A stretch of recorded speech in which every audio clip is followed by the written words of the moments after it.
नमस्कार विद्यार्थी मित्रों, Shri rhythm primary school online education YouTube channel पर फरी एक वखत आप सबનું हार्दिक स्वागत है। आजना लेक्चर में आजना टॉपिक में આપણે ધોરણ 6 વિષય સામાજિક વિજ્ઞાન પ્રકરણ નંબર 6 મૌર્ય યુગ ચંદ્રગુપ્ત અને સમ્રાટ અશોક આ બંને રાજાઓના નામ છે, બરોબર। ને આ જે રાજાઓ છે જે થઈ ગયા છે એ યુગને એ સમયને એ મૌર્ય યુગ કહેવામાં આવે છે, बराबर। वधारे समय न बगाड़ता सीधा आपणे प्रकरण पर ज जईए। जो आपने प्रस्तावना आपेली है कि भाई रविवार होवाथी, जो रविवार होय एटले शुं होय कि आपणे रजा होय, शैक्षणिक कार्य में रजा होय ने एटले आपणे शुं करीए कि भाई आपणे आजूबाजू में क्यांय मैदान के होय तो त्यां रमवा माटे जईए कि रजा होय एटले शुं होय रमवानुं होय, बराबर। मोटा भागे होय ने एटले रविवार होवाथी सोसायटीना सौ बाळको मैदान में क्रिकेट रमवा माटे छे ए भेगा थाय, बराबर। क्रिकेट छे लगभग विद्यार्थीओनो फेवरेट गेम होय तो क्रिकेट मोटा भागे, बराबर। एटले क्रिकेट रमवा माटे बाळको छे भेगा थाय एटले एमांथी भव्य अने जल्प ए बंने टीम पाड़े छे।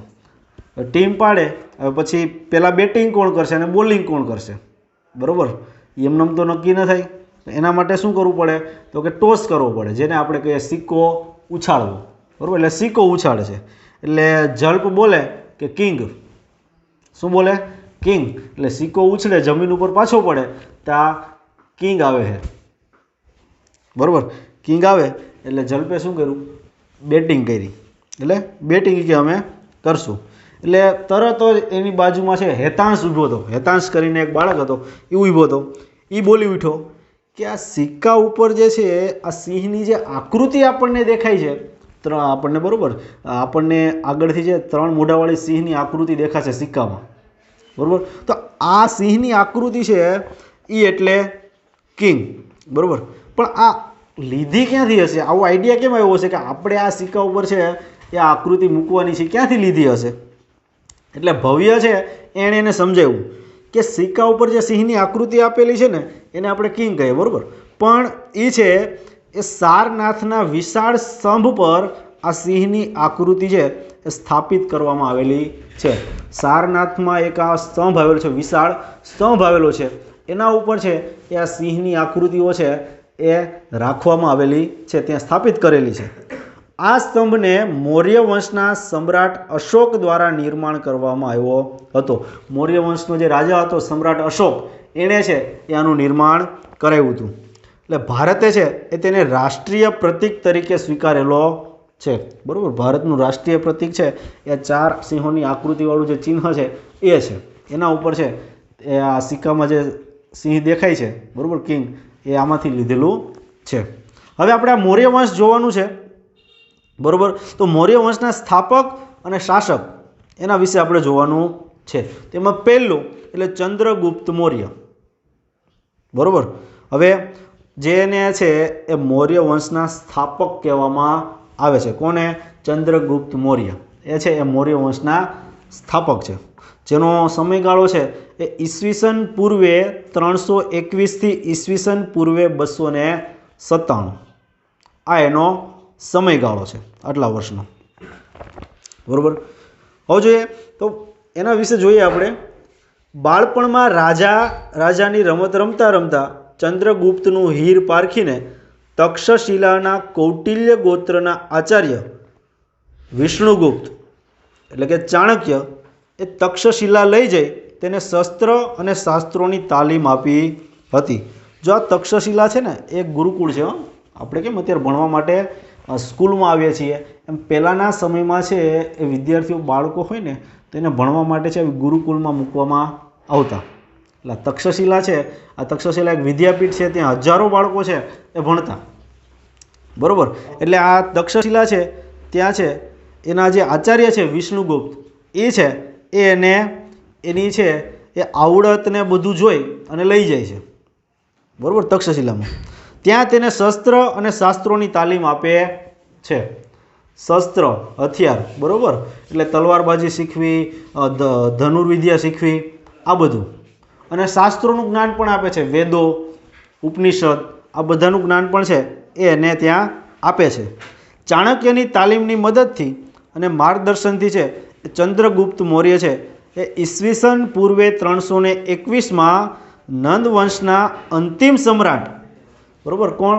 નંદ વંશના અંતિમ સમ્રાટ કોણ? તો કે ધનનંદને હરાવી અને મગધની ગાદી છે એ સંભાળે છે, બરોબર.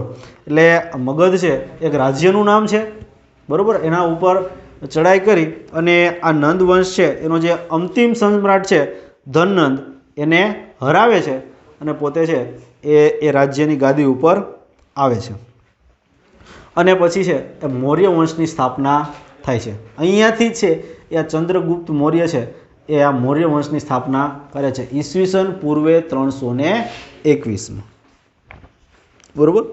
હવે આમ જોઈએ તો ચાણક્યની રાજનીતિ અને વહીવટ અંગેની કુશળતાનો સંપૂર્ણ લાભ છે એ ચંદ્રગુપ્તને મળ્યો હતો. ચાણક્ય, બરોબર.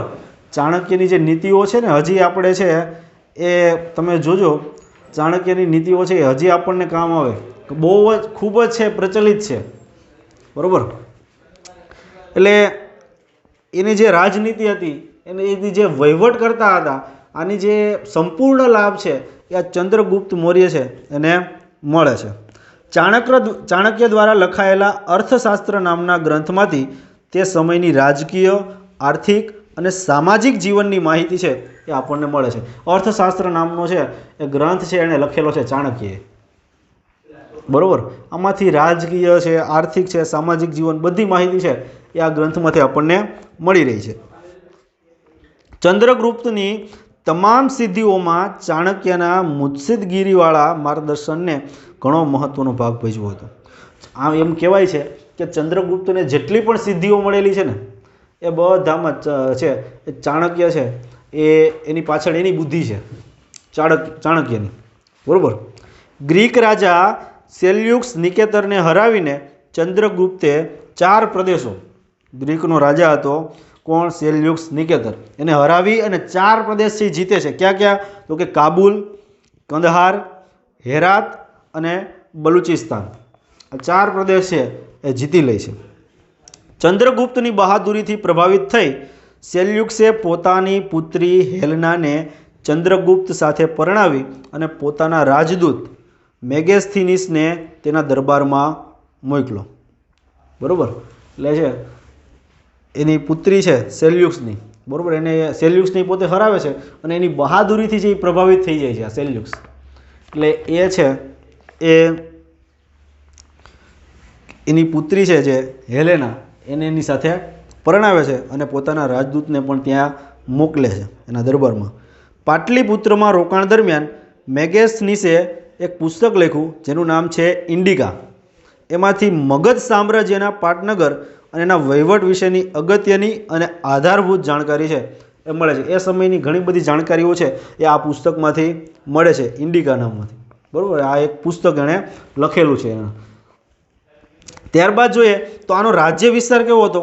તો કે ચંદ્રગુપ્તે પોતાની વીરતા અને ચાણક્યની રાજનૈતિક કુશળતાથી પોતાની સત્તાનો પ્રસાર છે એ ભારતના અન્ય પ્રદેશોમાં કરી અને સમગ્ર ભારત પર એક સર્વભૌમ સત્તા સ્થાપવાનો પ્રયત્ન કર્યો હતો. અખંડ ભારત, બરાબર, સર્વભૌમ સત્તા છે એણે સ્થાપી હતી. આખા ભારતમાં છે પોતાનો વિસ્તાર છે એ આખા ભારતમાં છે એણે આવરી લીધો હતો. ઉત્તરમાં અફઘાનિસ્તાન, પેશાવર, કંદહારથી લઈને પૂર્વમાં બંગાળ સુધી તેનું શાસન હતું. અફઘાનિસ્તાન સુધી છે, કાબુલથી લઈ છેક કંદહાર ને બધું, ને પૂર્વમાં છે છેક પશ્ચિમ બંગાળ, આપણે અત્યારે છે ને અત્યારે બંગાળ કહીએ છીએ ને, પશ્ચિમ બંગાળને એમ કહે છે, એટલે એ આખું બંગાળ, એ બંગાળ છે ત્યાં સુધી એનો વિસ્તાર હતો. પશ્ચિમ ભારત પર પણ એની સત્તા હતી, પશ્ચિમ ભારતમાં પણ એની સત્તા હતી. સૌરાષ્ટ્રમાં પણ તેનું શાસન હોવાનું તથા પુષ્યગુપ્ત નામના વૈશ્ય અમાત્યને ત્યાં રાષ્ટ્રીય એટલે કે રાજ્યપાલ તરીકે નિમ્યા હોવાનું આધારોમાં જણાવેલ છે. સૌરાષ્ટ્રમાં પણ છે આનું શાસન હતું. આપણે જે અત્યારે અહીંયા વિસ્તારમાં રહીએ છીએ એ વિસ્તારમાં પણ એનું શાસન હતું, એના આધાર પુરાવા પણ મળેલા છે. સૌરાષ્ટ્રમાં આવેલ ગિરિનગર એટલે કે જૂનાગઢના ગિરનાર પર્વતમાંથી નીકળતી નદીઓ પર બંધ બાંધીને પુષ્યગુપ્તે સુદર્શન તળાવનું નિર્માણ કરાવ્યું હતું. અત્યારે જેને આપણે જૂનાગઢ કહીએ છીએ ને એ સમયમાં ગિરિનગર તરીકે ઓળખાતું. શું? ગિરિનગર. એટલે શા માટે? તો કે ત્યાં જે પર્વતના જે ગિરનાર નામનો પર્વત આવેલો છે, બરાબર, એમાંથી જે નદીઓ નીકળે છે એમાં પણ એણે બંધ બાંધ્યા છે. અને ત્યાં સુદર્શન તળાવ જે છે ત્યાં એનું નિર્માણ પણ છે એ પુષ્યગુપ્તે કરેલું છે. આ પુષ્યગુપ્ત કોણ? એનો રાજ્યપાલ છે, એણે અહીંયા નિમો હતો, બરાબર. એ કંઈ એકલો ચંદ્રગુપ્ત એકલો બધી જગ્યાએ ન જઈ શકે, એટલા માટે. દક્ષિણ ભારતના કોંકણ, કર્ણાટક, મહારાષ્ટ્ર વગેરે પ્રદેશોમાં પણ મગધ સામ્રાજ્યનો એક ભાગ હતો. એટલે આમ જોઈએ આખા ભારતને છે એ આવરી લીધું હતું. વાયવ્યમાં છેક પશ્ચિમ ગંધાર એટલે કે અફઘાનિસ્તાન સુધીના પ્રદેશો પણ ચંદ્રગુપ્તની સત્તા હેઠળ હતા. અફઘાનિસ્તાન સુધીના પ્રદેશો છે એ આ ચંદ્રગુપ્ત છે એની સત્તા હેઠળ હતા. આમ સમગ્ર ભારત પર મૌર્ય સામ્રાજ્યની સર્વભૌમ સત્તા છે એ પ્રવર્તી હતી, બરાબર. આખા ભારતમાં છે એ એણે છે એ પોતાની સત્તા છે એ સ્થાપી હતી, બરાબર. જો અહીંયા આપણને છે એ નકશો આપેલો છે પેજ નંબર 27 ઉપર, તમે પણ ટેક્સ્ટ બુકમાં છે એ જોઈ શકો છો કે મૌર્ય સામ્રાજ્યનો વિસ્તાર છે એ તમે જોઈ શકો આખા ભારતમાં છે એ હતો. આ બાજુ વાયવ્યમાં છે આમ જો તો કંદહાર, બરાબર, આ તક્ષશિલા, આ બધું છે એ જો તમે એ છે ત્યાં સુધી આખા આ નકશો તમે જેટલું જોવા મળે છે ને આ બધા ઉપર છે એ મૌર્ય સમાજ છે, મૌર્ય વંશ છે, બરાબર, એની સ્થાપના છે એ કરી અને છે એ આખા ભારતમાં છે પોતાનો વિસ્તાર છે એ બનાવેલો એણે, બરાબર.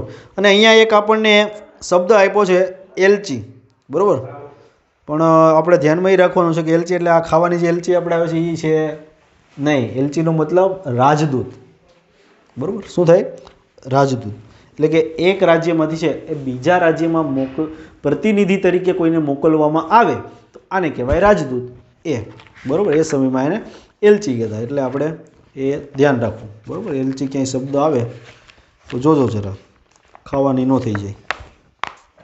હવે ચંદ્રગુપ્તે તેના જીવનનો અંતિમ સમય જૈન મુનિ ભદ્રબાહુ સાથે મૈસૂર એટલે કે જેને હાલનું કર્ણાટકના શ્રવણ બેલગોડામાં વિતાવ્યો હતો. એનો જીવનનો અંતિમ સમય છે જૈન મુનિ સાથે એણે કર્ણાટકમાં વિતાવેલો હતો.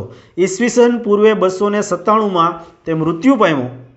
ચંદ્રગુપ્તે 24 વર્ષ રાજ્ય કર્યો અને છેલ્લા વર્ષમાં તેમણે જૈન ધર્મ અપનાવ્યાની વાત જૈન પુરાણોમાંથી મળી આવે છે. ઈસવીસન પૂર્વે 297માં તેનું મૃત્યુ થાય છે.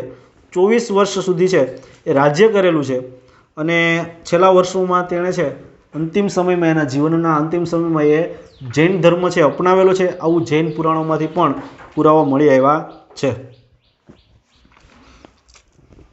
ત્યારબાદ ભારતમાં મૌર્ય વંશની સ્થાપના પહેલાંનો ઇતિહાસ આદ્ય ઇતિહાસ તરીકે ઓળખવામાં આવે છે. મૌર્ય વંશની સ્થાપના થઈ એ પહેલાંનો જે ઇતિહાસ છે એને આદ્ય ઇતિહાસ તરીકે ઓળખવામાં આવે છે. મૌર્ય વંશની સ્થાપનાની ચોક્કસ અને આધારભૂત માહિતી વિવિધ સ્ત્રોતમાંથી મળી રહે છે. અલગ અલગ પુસ્તકોમાંથી કે ઇતિહાસની બુકોમાંથી છે મળી આવે છે.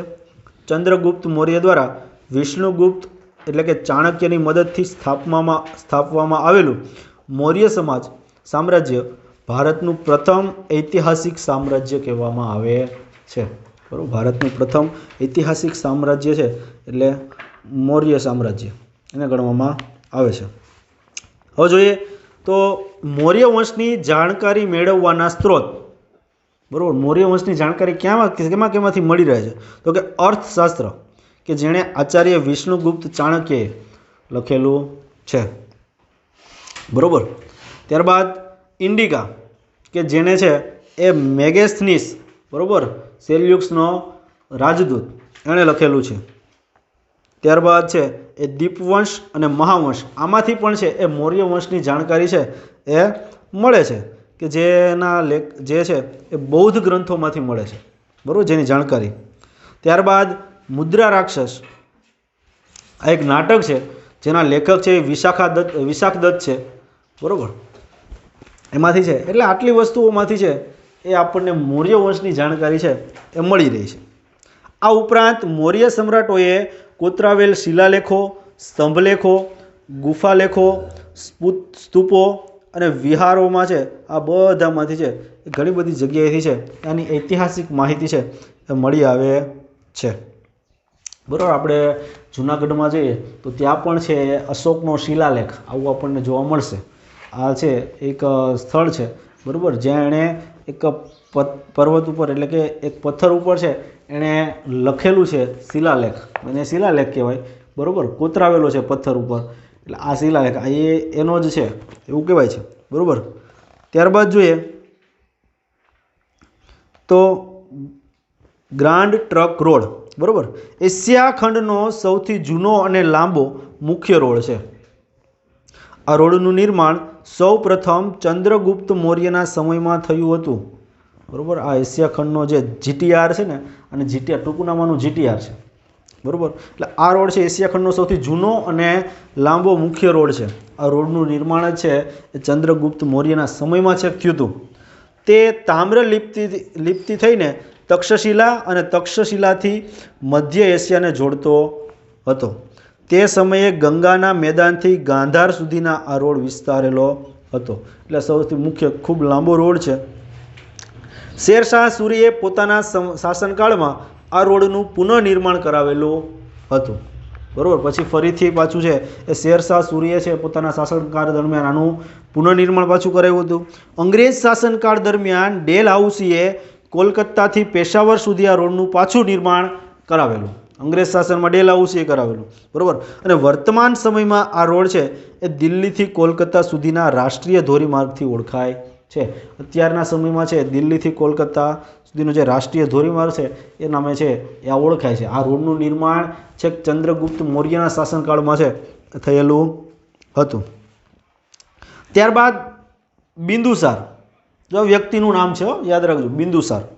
ચંદ્રગુપ્તના અવસાન બાદ તેનો પુત્ર બિંદુસાર મગધની ગાદીએ આવ્યો.